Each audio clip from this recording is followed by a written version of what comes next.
We have become caught up in a materialistic and greedy world. Jane Goodall. I didn't set out to be an activist.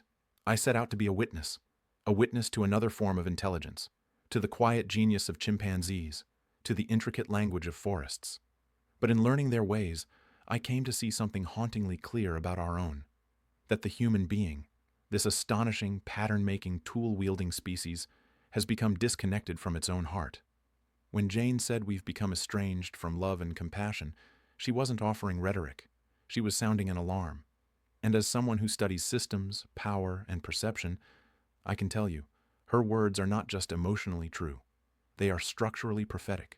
We have built a civilization so clever it can simulate reality, but has forgotten how to feel it. We can map galaxies and manipulate markets. We can model climate collapse in one room while approving new oil permits in another. We can engineer infinite convenience but struggle to build a livable future. What Jane spoke of, and what I now echo, is this. We have severed the head from the heart. We make decisions not for the 7th generation, but for the next fiscal quarter. Not for the earth we depend on, but for the status we crave. Not for the future we deserve, but the votes we can harvest today. And so, we clear forests for palm oil and profit. We mine oceans and call it innovation. We let children breathe poisoned air and call it progress. The collapse isn't coming.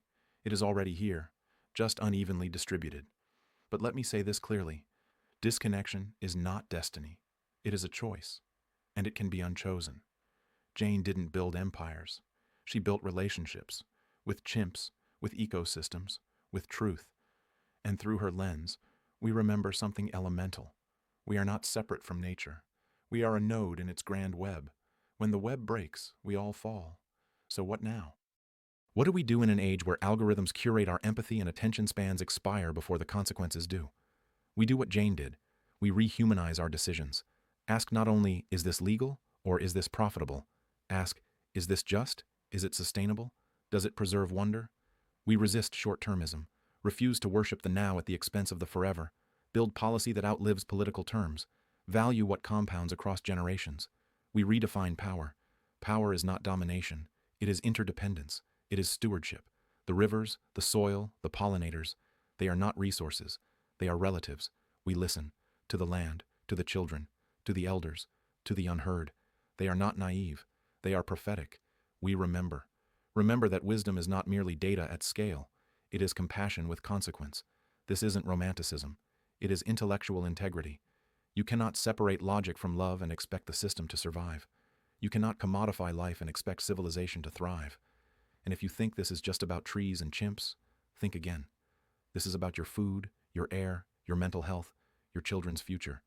This is about reclaiming the commons, from the market, from the state, from our own forgetfulness. The earth does not need saving. We do, from ourselves. But we can still change the ending, not by hoping, but by choosing. Choose presence over profit, curiosity over control, regeneration over extraction. Choose to align the clever mind with the compassionate heart. Because as Jane said, and as history confirms, the decisions we make today echo for centuries. Let them echo with wisdom. Let them sing with life. Let them be worth remembering. Quoting Jane Goodall, interpreted by Alexious Fiero. For the seekers of coherence, compassion, and planetary continuity.